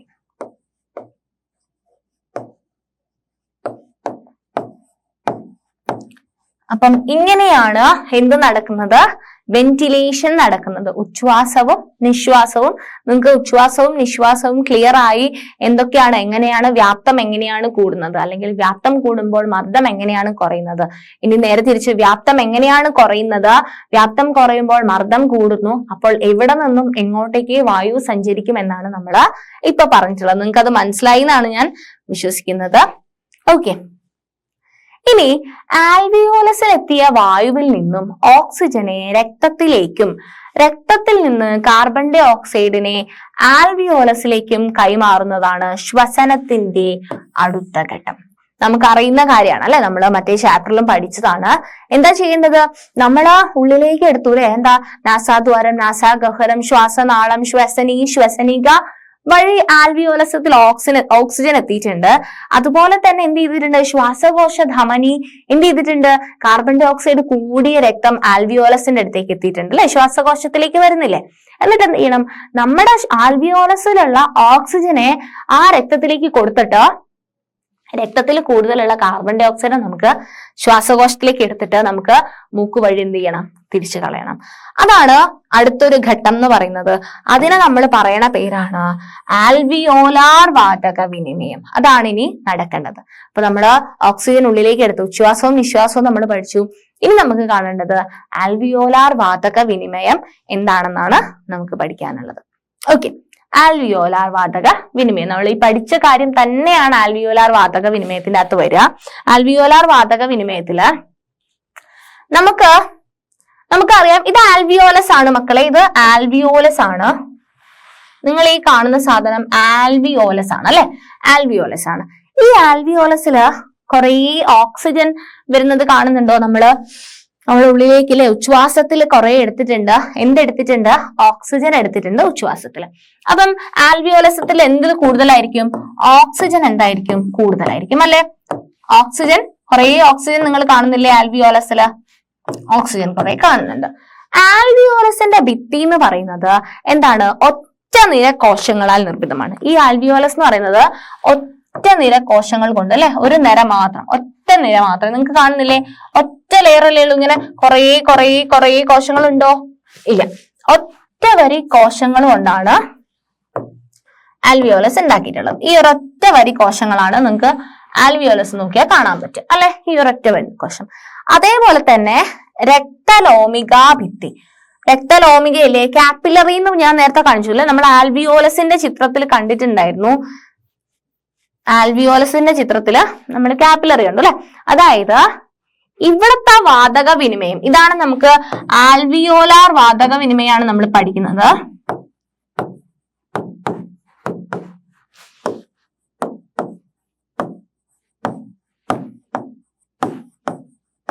ഇതാണ് നമ്മൾ പഠിക്കുന്നത്, ആൽവിയോലസിൽ എങ്ങനെയാണ് വാതക വിനിമയം നടക്കുന്നത്. അപ്പൊ നിങ്ങൾ ഈ ചിത്രത്തിൽ തന്നെ കണ്ടു, ശ്വസനികേന്റെ അറ്റത്ത് എന്തുണ്ട്, ആൽവിയോലസ് ഉണ്ട് അല്ലെ. ഇതിന്റെ പ്രതല വിസ്തീർണവും കാര്യങ്ങളൊക്കെ നമ്മൾ പറഞ്ഞു. ഇവിടെ വെച്ചിട്ടാണ് ഓക്സിജനെ രക്തത്തിൽ കൊടുത്തിട്ട് രക്തത്തിലുള്ള കാർബൺ ഡൈ ഓക്സൈഡിനെ ആൽവിയോലസിന് കൊടുക്കുന്നത് അല്ലെ. ഇനി ഈ ആൽവിയോലസിന്റെ ഈ ഒരു രക്തലോമിക അല്ലെ, ഇവിടെ വരുന്ന രക്തലോമിക എന്ന് പറയുന്നത് ഒറ്റ വരി കോശങ്ങൾ കൊണ്ട് നിർമ്മിച്ചതാണ്. എന്ന് പറഞ്ഞു കഴിഞ്ഞാല് ഒറ്റ വരി ഉണ്ടാവുള്ളൂ അല്ലെ, ഇങ്ങനെ നിരനിരയായിട്ട് ഒറ്റ വരി കോശങ്ങളെ ഉണ്ടാവുള്ളൂ. ഇങ്ങനെ ഇങ്ങനെ ഇങ്ങനെ ഇങ്ങനെ ഇങ്ങനെ ഇങ്ങനെ ഇങ്ങനെ ഇങ്ങനെ കുറേ നിരകളായിട്ടുള്ള കോശങ്ങൾ ഉണ്ടാവില്ല, ഒറ്റ വരി കോശങ്ങളെ ഉണ്ടാവുള്ളൂ. ക്ലിയർ? അതുപോലെ തന്നെ അത് ആൽവിയോലയുടെ ഈ രക്തലോമികയും അങ്ങനെയാണ്. നമ്മൾ ഈ കാണുന്ന ഈ ഉണ്ട മുന്തിരി പോലെയുള്ള ഈ സാധനത്തിന്റെയും കോശങ്ങൾ എങ്ങനെയാണ്, ഒറ്റ വരിയായിട്ടുള്ള കോശങ്ങളാണ്.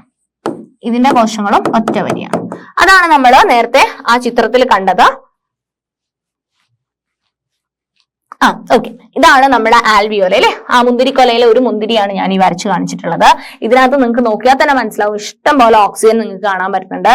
പേരിന് ഒരു കാർബൺ ഡൈ ഓക്സൈഡ് ആണ് നിങ്ങൾക്ക് കാണുന്നത് അല്ലെ. അപ്പം ഇതിൽ കുറെ ഓക്സിജൻ കാണുന്നുണ്ട്.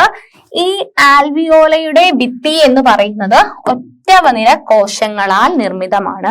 അതുപോലെ തന്നെ രക്തലോമിക ഭിത്തി അല്ലെ, ആൽവിയോലയുടെ മേലെ ഞാൻ ആ പിക്ചറിൽ കാണിച്ചു അല്ലെ, കുറെ രക്തലോമികകൾ ഉണ്ട് അല്ലെ, നീല കളറിലും ചുവപ്പ് കളറിലൊക്കെ നിങ്ങൾ കണ്ടു. ആ രക്തലോമിക ഭിത്തി എന്ന് പറയുന്നത് സെയിം ഒറ്റ നിര കോശങ്ങളാൽ നിർമ്മിതമായിട്ടുള്ള രക്തലോമിക ഭിത്തിയാണ്. അപ്പൊ ഇത് രക്തലോമികയാണ്, ഇത് ആൽവിയോലയാണ് അല്ലെ, ആൽവിയോലയാണ്. ഇനി ഇതില് എന്താ സംഭവിക്കുന്നതെന്ന് പറഞ്ഞു കഴിഞ്ഞാല്, ഞാൻ പറഞ്ഞു ഇവിടെ ഓക്സിജന്റെ ഗാഢത ഭയങ്കര കൂടുതലാണ് അല്ലെ. ഓക്സിജന്റെ ഗാഢത കൂടുതലാണ്, ഇവിടെ ഓക്സിജന്റെ ഗാഢത കുറവാണ് അല്ലെ. അതായത് ആൽവിയോലയില് ഓക്സിജന്റെ ഗാഢത കൂടുതലാണ്, അതേസമയം രക്തലോമികകളിൽ ഓക്സിജന്റെ ഗാഢത കുറവല്ലേ. നമ്മൾ കണ്ടു അല്ലെ, ലങ്സിൽ ഹൃദയത്തിൽ നിന്നും ശ്വാസകോശത്തിലേക്ക് വന്നിരിക്കുകയാണ് രക്തം. എന്തിനു വേണ്ടിയിട്ട്? ഇവിടെ നിന്നും ഓക്സിജനെ സ്വീകരിച്ചിട്ട് വേണം ഇടത്തെ ഏട്രിയത്തിലേക്ക് പോകാൻ വേണ്ടിയിട്ട് അല്ലെ. അപ്പം ഇവിടെ എങ്ങനെയാണ് ആ വാതക വിനിമയം നടക്കുന്നത് എന്നാണ് നമ്മൾ പറയുന്നത്. അപ്പം ഇവിടെ കുറെ ഓക്സിജൻ ഉണ്ട്, ഇവിടെ ഓക്സിജൻ കുറവാണ്. അപ്പം എന്ത് സംഭവിക്കും? ഡിഫ്യൂഷൻ പഠിച്ചിട്ടില്ലേ? ഡിഫ്യൂഷൻ എന്താ? ഡിഫ്യൂഷൻ എന്ന് പറഞ്ഞു കഴിഞ്ഞാല് ഡിഫ്യൂഷൻ എന്താ? കൂടിയ സ്ഥലത്തു നിന്നും കുറഞ്ഞ സ്ഥലത്തേക്ക് അല്ലെ. അപ്പൊ ഇവിടെ ഓക്സിജൻ കൂടുതലാണ്, ഇവിടെ ഓക്സിജൻ കുറവാണ്. ഓക്സിജൻ എന്ത് ചെയ്തു? ഡിഫ്യൂസ് ചെയ്തു അല്ലെ. ഓക്സിജൻ ഡിഫ്യൂസ് ചെയ്തിട്ട് എങ്ങോട്ടേക്ക് പോകും? ഓക്സിജൻ ഡിഫ്യൂസ് ചെയ്തിട്ട് എങ്ങോട്ടേക്കാ ഈ രക്തം എങ്ങോട്ടേക്കാ നേരെ പോകുന്നത്? ഇടത്തെ ഏട്രിയത്തിൽ അല്ലെ. ഇടത്തെ ഏട്രിയത്തിലേക്ക് ഈ ഓക്സിജനെയും ക്യാരി ചെയ്തിട്ട് ഈ രക്തലോമികകൾ പോകും. അതേസമയം നിങ്ങൾ ഇവിടുന്ന് നോക്കിക്കേ, വലത്തെ വെൻട്രിക്കിളിൽ നിന്നും വരുന്ന രക്തലോമികയാണിത് അല്ലെ, രക്തക്കുഴലാണിത്. ഇതിനകത്ത് നിറയെ കാർബൺ ഡൈ ഓക്സൈഡ് ഉണ്ട് അല്ലെ. ഈ രക്തത്തിൽ നിറയെ കാർബൺ ഡൈ ഓക്സൈഡ് ഉണ്ട്. അപ്പം ഈ രക്തത്തിൽ കാർബൺ ഡൈ ഓക്സൈഡിന്റെ ഗാഢത കൂടുതലാണ്. ഇവിടെ നിങ്ങൾ ആൽവിയോലസിൽ നോക്കുമ്പോൾ കാർബൺ ഡൈ ഓക്സൈഡിന്റെ ഗാഢത കുറവാണ് അല്ലെ. അപ്പം കാർബൺ ഡൈ ഓക്സൈഡ് ഇവിടെ കുറവും ഇവിടെ കൂടുതലും ആണ് അല്ലെ. അപ്പൊ എന്ത് സംഭവിക്കും? കൂടിയ സ്ഥലത്തു നിന്നും കുറഞ്ഞ സ്ഥലത്തേക്ക് കാർബൺ ഡൈ ഓക്സൈഡ് പോകും. അവിടെ എന്ത് സംഭവിക്കുന്നു? ഡിഫ്യൂഷൻ സംഭവിക്കുന്നു അല്ലെ. ഡിഫ്യൂഷൻ എന്ന് പറഞ്ഞു കഴിഞ്ഞാൽ സിമ്പിൾ ആയിട്ട് എന്താ ഡിഫ്യൂഷൻ എന്ന് പറഞ്ഞു കഴിഞ്ഞാൽ ഒരു സാധനം കൂടിയ സ്ഥലത്തേക്ക് ആ സാധനത്തിന്റെ ഗാഢത കുറഞ്ഞ സ്ഥലത്തേക്ക് അത് പോകും. അപ്പം ഇവിടെ നോക്കുമ്പോൾ ഓക്സിജന്റെ ഗാഢതയായിരുന്നു ആൽവിയോലസിൽ കൂടുതൽ, രക്തലോമികകളിൽ ഓക്സിജന്റെ ഗാഢത കുറവായിരുന്നു. അപ്പൊ കൂടിയ സ്ഥലത്തു നിന്നും കുറഞ്ഞ സ്ഥലത്തേക്ക് ഡിഫ്യൂഷൻ നടന്നു. ഇനി രക്തലോമിക നോക്കുന്ന സമയത്ത് കാർബൺ ഡൈ ഓക്സൈഡിന്റെ ഗാഢത കൂടുതലായിരുന്നു, ഇവിടെ ആൽവിയോലസിൽ കാർബൺ ഡൈ ഓക്സൈഡിന്റെ ഗാഢത കുറവായിരുന്നു. അപ്പം ഗാഢത കൂടിയ സ്ഥലത്തു നിന്നും ഗാഢത കുറഞ്ഞ സ്ഥലത്തേക്ക് കാർബൺ ഡൈ ഓക്സൈഡ് പോയി. സിമ്പിൾ ആണ്. അവിടെയും നടന്നിരിക്കുന്നത് ഡിഫ്യൂഷൻ ആണ്. അപ്പം ഓക്സിജൻ ഇവിടുന്ന് അല്ലെ, നമ്മൾ നോസ് വഴി ഇങ്ങോട്ടേക്ക് ഓക്സിജൻ എടുക്കുന്നുണ്ട്, നമ്മൾ നോസ് വഴി പുറത്തേക്ക് അങ്ങോട്ടേക്ക് കാർബൺ ഡൈ ഓക്സൈഡിനെ വിടുകയും ചെയ്യുന്നുണ്ട്. അപ്പം ഇതാണ് നമ്മളുടെ ആൽവിയോലാർ വാതക വിനിമയം. എന്താണ്?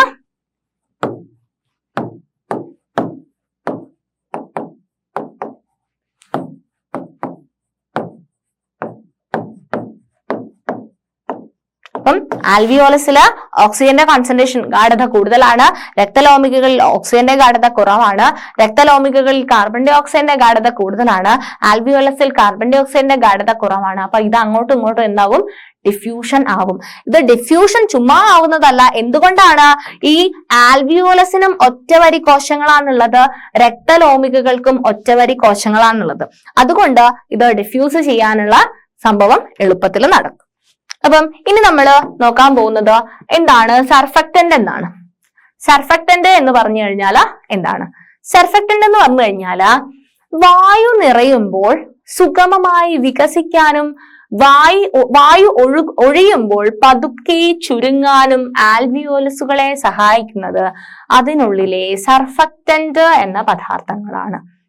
അപ്പം എന്താണ് സർഫക്റ്റന്റ് എന്ന് പറഞ്ഞു കഴിഞ്ഞാല്? അതായത് വായു നിറയുന്നുണ്ട്, ആൽവിയോലസിനകത്തേക്ക് വായു നിറയുന്നുണ്ട്. നമ്മൾ ഉള്ളിലേക്ക് വായു എടുക്കുന്ന സമയത്ത് വായു നിറയുമ്പോൾ സുഗമമായിട്ട് എന്ത് ചെയ്യും? ഇതിനകത്ത് വായു കാറ്റ് നിറയുന്നതിനനുസരിച്ച് ആൽവിയോലസ് ആണെന്നുണ്ടെങ്കിൽ കാറ്റ് നിറയും, വായു നമ്മൾ ഉള്ളിലേക്ക് എടുക്കുന്നതിനനുസരിച്ച് ഇതെന്താവണം? വലുതായി വലുതായി വലുതായി വരണം അല്ലെ? അങ്ങനെ സഹായിക്കുന്നുണ്ട്. ഇനി വായു ഒഴിയുന്ന സമയത്ത് പതുക്കെ പതുക്കെ പതുക്കെ പതുക്കെ പതുക്കെ ഇതെന്തായിട്ട് വരണം? ചുരുങ്ങി ചുരുങ്ങി വരാൻ വേണം. ഇതിനു വേണ്ടിയിട്ട് ആൽവിയോലസിന് അല്ലെ ഇങ്ങനെ എന്താ വികസിക്കാനും ചുരുങ്ങാനും ആൽവിയോലസിനെ സഹായിക്കുന്നത് ആരാണ്? സർഫക്റ്റന്റ് എന്ന് പറയുന്ന പദാർത്ഥങ്ങളാണ്. ഇവയുടെ അളവ് തീരെ കുറവായാൽ വെന്റിലേഷൻ ബുദ്ധിമുട്ടായിരിക്കും അല്ലെ? സർഫക്റ്റന്റ് എന്തിനു വേണ്ടിയിട്ടാണ് സഹായിക്കുന്നത്? ഈ ആൽവിയോലസിൽ വായു വരുന്ന സമയത്ത് എന്താവണം? ഇത് ഇങ്ങനെ വികസിച്ച് വികസിച്ച് വികസിച്ച് വരണം. ഇനി ഇതിൽ നിന്ന് വായു ഒഴിവാകുന്ന സമയത്ത് എന്താവണം? ഇതിങ്ങനെ ചുരുങ്ങി ചുരുങ്ങി ചുരുങ്ങി ചുരുങ്ങി വരണം. ഇതാണ് ശരിക്കും പറഞ്ഞാൽ നമ്മൾ ശ്വാസം എടുക്കുകയും വിടുകയും ചെയ്യുന്നത്.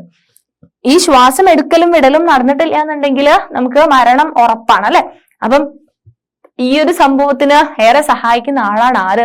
നമുക്ക് ശ്വാസം എന്താണ് ഇത് ചുരുങ്ങാനും വികസിക്കാനും സഹായിക്കുന്ന ആളാണ് ആര്? സർഫക്റ്റന്റ് എന്ന് പറയുന്നത്.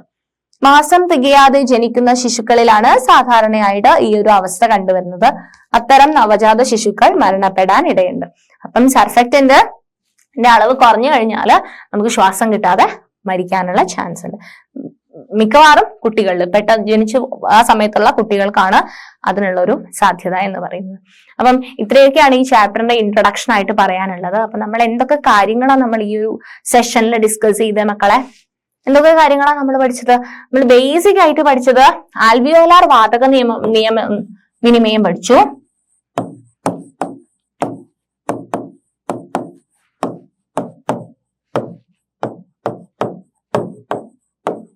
പിന്നെ നമ്മൾ വെന്റിലേഷൻ പഠിച്ചു. വെന്റിലേഷൻ തന്നെ 2 ടൈപ്പ് ഉണ്ട് അല്ലെ? വെന്റിലേഷൻ 2 ടൈപ്പ്, ഉച്ഛ്വാസവും നിശ്വാസവും അല്ലെ? ഉച്ഛ്വാസമുണ്ട്, നിശ്വാസമുണ്ട്. അതുപോലെ തന്നെ നമ്മൾ ഫസ്റ്റ് ശ്വസന വ്യവസ്ഥ പഠിച്ചു അല്ലെ? ശ്വസന വ്യവസ്ഥ പഠിച്ചു. അപ്പൊ ഇത്രയുമാണ് നമ്മൾ ഈ ഒരു സെഷനിൽ ഡിസ്കസ് ചെയ്തത്. ശ്വസന വ്യവസ്ഥയിനകത്ത് എന്തൊക്കെയാ പഠിച്ചത്? നാസാഗഹ്വരം, നാസാദ്വാരം, നാസാഗഹ്വരം, ശ്വാസനാളം, ശ്വസനി, ശ്വസനിക, ആൽവിയോലസ്. അങ്ങനെ ആ ഒരു ട്രീ നമ്മൾ പഠിച്ചു. അത് കഴിഞ്ഞിട്ട് വെന്റിലേഷൻ എന്ന് പറഞ്ഞു കഴിഞ്ഞാൽ ഉള്ളിലേക്ക് നമ്മൾ എടുക്കുന്നതിന് ഉച്ഛ്വാസം എന്ന് പറയും, പുറത്തേക്ക് വിടുന്നതിന് നിശ്വാസം എന്ന് പറയും. ഉച്ഛ്വാസം നടക്കുന്ന സമയത്തും നിശ്വാസം നടക്കുന്ന സമയത്തും അല്ലെങ്കിൽ വെന്റിലേഷന് വേണ്ടിയിട്ട് നമ്മളെ സഹായിക്കുന്നത് ആരാണ്? വാരിയല്ലുകൾ സഹായിക്കുന്നുണ്ട്, ഇന്റർകോസ്റ്റൽ പേശികൾ സഹായിക്കുന്നുണ്ട്, ഡയഫ്രം സഹായിക്കുന്നുണ്ട്. ഉച്ഛ്വാസം നടക്കുന്ന സമയത്ത് വാരിയല്ലുകൾ എന്താവും? ഉയരും, ഇന്റർകോസ്റ്റൽ പേശികൾ ചുരുങ്ങും, ഡയഫ്രം ചുരുങ്ങും, സങ്കോചിക്കും അല്ലെ? ഇങ്ങനെ ചെയ്യുന്ന സമയത്ത് നമ്മുടെ വ്യാപ്തം കൂടും, മർദ്ദം കുറയും. അപ്പം പുറത്ത് അന്തരീക്ഷ മർദ്ദം കൂടിയത് കൊണ്ട് പുറത്തു നിന്നും ഉള്ളിലേക്ക് വായു കടക്കും. ഇനി നിശ്വാസത്തിന്റെ സമയത്ത് വാരിയല്ല് താഴും, ഇന്റർകോസ്റ്റൽ പേശികൾ പൂർവസ്ഥിതി പ്രാപിക്കും, ഡയഫ്രവും പൂർവസ്ഥിതി പ്രാപിക്കും. എന്ത് ചെയ്യും? അപ്പം വ്യാപ്തം കുറയും, മർദ്ദം കൂടും. മർദ്ദം കൂടുന്ന സമയത്ത് കൂടിയ സ്ഥലത്തുനിന്നും കുറഞ്ഞ സ്ഥലത്തേക്ക് വാതകങ്ങൾ പോകും. അതാണ് വെന്റിലേഷന്റെ അവിടെ പറഞ്ഞത്. ഇനി ആൽവിയോലാർ വാതക വിനിമയം എന്ന് പറയുന്നത് ആൽവിയോലസും രക്തലോമികകളും തമ്മിൽ എങ്ങനെയാണ് ഓക്സിജന്റെയും കാർബൺ ഡൈ ഓക്സൈഡിന്റെയും വാതക വിനിമയം നടക്കുന്നത് എന്നാണ്. കാർബൺ ഡൈ ഓക്സൈഡ് രക്തലോമികകളിൽ കൂടുതലായിരിക്കും. അപ്പം കൂടിയ സ്ഥലത്തു നിന്നും കുറഞ്ഞ ആൽവിയോലസിലേക്ക് കാർബൺ ഡൈ ഓക്സൈഡ് ഡിഫ്യൂഷൻ നടക്കും. ആൽവിയോലസിൽ ഓക്സിജന്റെ ഗാഢത കൂടുതലായിരിക്കും, രക്തലോമികകളിൽ ഓക്സിജൻ കുറവായിരിക്കും. അപ്പം കൂടിയ ആൽവിയോലസിൽ നിന്നും കുറഞ്ഞ ആൽവിയോലസിലേക്ക് ഓക്സിജൻ ഡിഫ്യൂസ് ചെയ്യും. സോ ഇത്രയും കാര്യങ്ങളാണ് നമ്മൾ ഈ ഒരു സെഷനിൽ ഡിസ്കസ് ചെയ്തത്. ബാക്കി നമുക്ക് വേറൊരു സെഷനിൽ പഠിക്കാം. Okay, thank you.